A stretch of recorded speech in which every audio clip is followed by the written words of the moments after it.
عمر foundation education system جنگ city کے زیر اہتمام کشمیریوں سے اظہار یکجہتی و اہمیت کے موضوع پر ایک تقریب کا انعقاد کیا گیا۔ معروف سرجن و مصنف ڈاکٹر محسن میگیانہ، سپرنٹنڈنٹ ڈسٹرکٹ جیل فرق سلطان حمید اور مینیجنگ ڈائریکٹر رانا عمر دراز نے اپنی تقاریر میں کشمیریوں کو خراج تحسین پیش کیا۔ کشمیری بہن بھائیوں سے اظہار یکجہتی کے لیے ملک بھر کی طرح جنگ میں بھی مختلف تقریبات کا انعقاد کیا گیا۔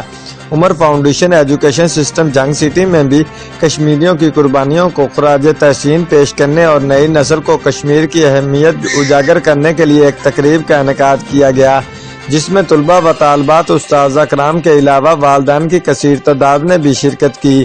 تقریب میں بچوں نے اردو و انگریزی زبان میں تقاریر کے ذریعے کشمیری طلباء سے اظہار یکجہتی کا اظہار کیا اور رنگ برنگے ٹیبلوز پیش کر کے مقبوضہ کشمیر پر بھارتی جبر و مسلط کی نشاندہی کی۔ تقریب کے مہمان خصوصی فخر جنگ، معروف سرجن، مصنف و شاعر ڈاکٹر محسن میگیانہ و سپرنٹنڈنٹ ڈسٹرکٹ جیل فرق سلطان حمید نے اپنی تقاریر میں کہا کہ اقوام متحدہ کشمیریوں پر جاری ظلم و ستم کا نوٹس لے۔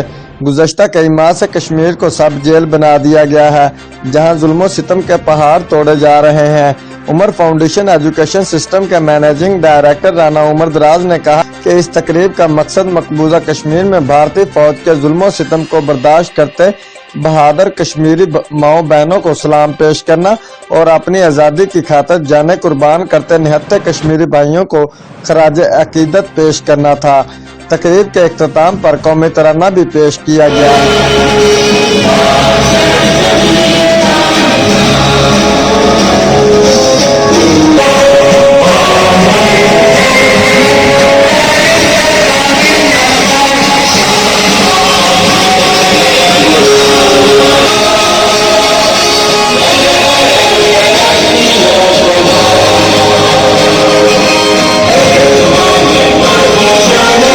رپورٹ چودھری عمر حیات، جیو ایکسپریس نیوز، جھنگ۔